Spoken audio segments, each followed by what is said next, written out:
कि जो लोग संविधान को गाली बकेंगे, जो लोग बहुजन समाज के को गाली बकेंगे और जो लोग इस देश की लोकतांत्रिक व्यवस्था में विश्वास नहीं रखते हैं, उन लोगों को सरकार जो है वो सुरक्षा देगी, उन लोगों को सम्मान देगी, उन लोगों की रक्षा सुरक्षा की जिम्मेदारी जो है वो सरकार लेगी। और जो लोग भारत का संविधान दिल्ली के संसद भवन से चंद कदमों की दूरी पर जला देंगे, उनके एफआईआर कराने के लिए, उनके खिलाफ एफआईआर कराने के लिए भी बहुजन समाज के लोगों को जय भीम नमो बुद्धाय। दोस्तों, मैं राहुल नागपाल और आप देख रहे हैं बहुजन मीडिया। और आज की एक विशेष खबर के साथ मैं राहुल नागपाल आपके सामने हाजिर हूँ। और खबर जो है वो मेरे हाथ में आप देख रहे हैं, ये अखबार है आज का नवभारत टाइम्स, और उसके फ्रंट पर एक खबर छपी है। ये फ्रंट पेज है इसका, और बस खबर छपी है, कंगना को मिली 22+ सुरक्षा। इस बात को हम थोड़ा सा ये बात इसलिए आप लोगों के साथ साझा करना महत्वपूर्ण बन जाती है कि ताकि बहुजन समाज के समझ में और दिमाग में ये बात अच्छी तरीके से आ जाए कि जो लोग संविधान को गाली बकेंगे, जो लोग बहुजन समाज को गाली बकेंगे और जो लोग इस देश की लोकतांत्रिक व्यवस्था में विश्वास नहीं रखते हैं, उन लोगों को सरकार जो है वो सुरक्षा देगी, उन लोगों को सम्मान देगी, उन लोगों की रक्षा सुरक्षा की जिम्मेदारी जो है वो सरकार लेगी।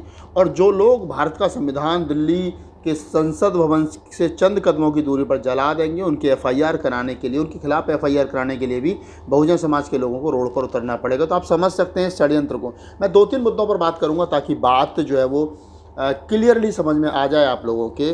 मैं 3 उदाहरण आपके सामने दूंगा, जिन लोगों ने बहुजन समाज के लोगों को गालियाँ दी, जिन लोगों ने बहुजन समाज के भारतीय संविधान को गाली दी, और जिन लोगों ने बसपा की नेत्री को गाली, बसपा नेत्री बहन कुमारी मायावती जो गाली बकी उन, और जिन लोगों ने मतलब एक जाति विशेष के गाने गा करके एक जाति को गाली दी, उन लोगों को क्या सरकार ने अरेस्ट किया, क्या उन लोगों को इनाम दिया?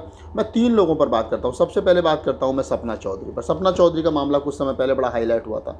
उसने एक लोकगीत गाया था जिसमें उसने चमार जाति को अभद्र भाषा का प्रयोग किया था। बाद में उस पर एक बहुजन एक्टिविस्ट के द्वारा एफआईआर कराई गई और मामला चंडीगढ़ हाई कोर्ट तक गया। SC/ST एक्ट में उस पर मुकदमा हुआ, लेकिन रिजल्ट क्या है आपके सामने कि बहुजन समाज के लोग आंदोलन करते रहे कि इसने एक जाति विशेष को गाली दी है, इसके खिलाफ एफआईआर की जाए।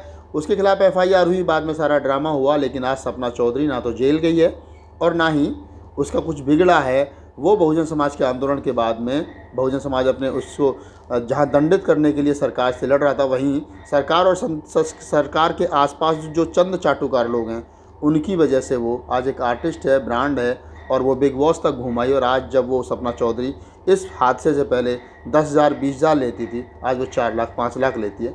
एक पहली बात ये हो गई।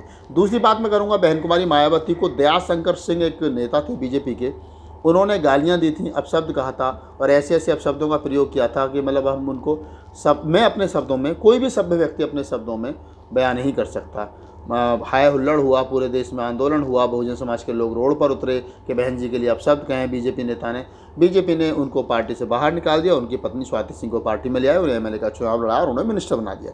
आप समझ सकते हैं दूसरी बात में भी कि जो लोग बहुजन समाज की इतनी बड़ी नेता को गाली बक रहे हैं, उनकी पत्नी को बीजेपी की सरकार ने कैबिनेट मंत्री बनाया। अब मैं आता हूँ कंगना रनौत पे। कंगना रनौत वही कंगना रनौत जो आए दिन अपनी बड़बोलेपन को लेकर के सुर्खियों में रहती हैं। कभी सलमान खान को घेरती हैं, कभी सैफ अली खान को, कभी आमिर खान को, कभी संजय दत्त को, कभी करण जौहर को, कभी महेश भट्ट को, कभी उनके छोटे भाई मुकेश भट्ट को। ऐसा कोई आदमी फिल्मी दुनिया में नहीं छोड़ा कंगना रनौत ने जिस पर उन्होंने गंभीर आरोप नहीं लगाए हों। ये तो पहले से मालूम था कि ये बड़बोली है, लेकिन उसके बाद में जब उन्होंने भारतीय संविधान को जातिवादी और लोकतांत्रिक व्यवस्था पर जो सवाल खड़े किए, वो जो बात थी वो बहुजन समाज को नागवार गुजरी, जो उन्होंने लगातार दलीप मंडल के ट्वीट पर रिट्वीट करके जो अभी पिछले दिनों बातें कही थी, तो ये स्पष्ट हो गया था कि जिस प्रकार से बहुजन समाज के नेताओं को और जातिवाद को और भारतीय संविधान को जातिवाद बता रही है कंगना रनौत, तो ये कहीं ना कहीं, मैंने पहले भी एक वीडियो में अपने बताया था ब्लॉग में, कि वो बीजेपी में जाना चाह रही है। अब ये बात आज बिल्कुल इस अखबार के फ्रंट पृष्ठ पर जो खबर छपी है उससे स्पष्ट हो गई है, क्योंकि अमित शाह ने उनको Y+ जो है वो सिक्योरिटी दी है। जो देश के अंदर लंबे समय से लोग लड़ रहे हैं, आंदोलन कर रहे हैं, जिन पर रोज़ उनकी जान माल को खतरा है, जिनके परिवार जो है वो जातिवाद के चलते, धर्मवाद के चलते, क्षेत्रवाद के चलते, नक्सलवाद या और बहुत सारे जो वाद है, भाषावाद, उनके चलते उनके परिवारों को उड़ा दिया गया, उनके पिता उनके माँ की हत्या, उनकी माँ की हत्या कर दी गई, उनको एक कांस्टेबल नहीं मिलता है, उनकी सुरक्षा नहीं हो पाती है। हमारे 44 जो सेना के जवान थे वो शहीद हो गए पुलवामा पर, लेकिन उन पर आज तक सीबीआई जांच नहीं हुई है। लेकिन यहाँ सुशांत सिंह पर सीबीआई जांच होती है, सीबीआई जांच बिठा दी गई है, शहीदों की पर सीबीआई जांच नहीं बिठाई गई है। वहीं कंगना रनौत जो भारतीय संविधान को गाली बक रही है, उसको 22+ की सुरक्षा दे दी गई है।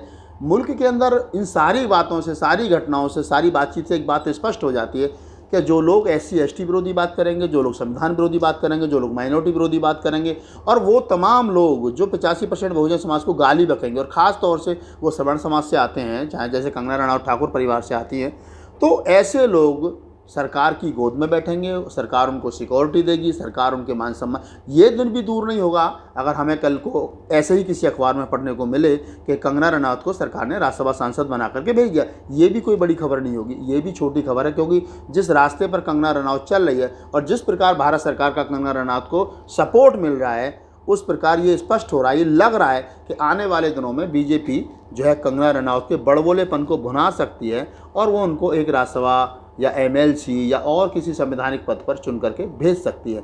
तो आप ये समझ सकते हैं कि जो लोग, मैंने स्टार्टिंग में बताया और फिर मैं उसी बात को रिपीट कर रहा हूँ, कि जो लोग भारतीय संविधान को गालियाँ बकेंगे, जो लोग इस देश के SC/ST OBC माइनॉरिटी के नेताओं को, माइनॉरिटी के लोगों को गाली बकेंगे, जो लोग संविधान को जातिवादी बताएंगे, जो लोग इस देश के 85% बहुजन समाज को अपशब्द कहेंगे, उन लोगों की सुरक्षा की जिम्मेदारी सरकार के पास है, गृह मंत्री के पास है। और कंगना रनौत ने बाकायदा ट्वीट करके गृह मंत्री अमित शाह को धन्यवाद दिया है, कहा है उन्होंने कि आपने जो मुझे 22+ सुरक्षा दी है, इसका मैं आपका धन्यवाद करती हूँ। और जो लोग, मतलब ये जो वो लोग हैं जो संविधान को गाली बक रहे हैं, इनको सुरक्षा मिल रही है, और दूसरी तरफ वो लोग जो पीड़ित हैं, जिनको ज़रूरत है, जिनको पुलिस वाले धमका के भगा देते हैं, जिनकी एक FIR तक नहीं हो रही है, ना तो गृह मंत्री, ना और कोई दूसरा मंत्री, ना कोई बड़ा नेता उनके लिए कोई कानून ठोस कदम उठाने को तैयार है।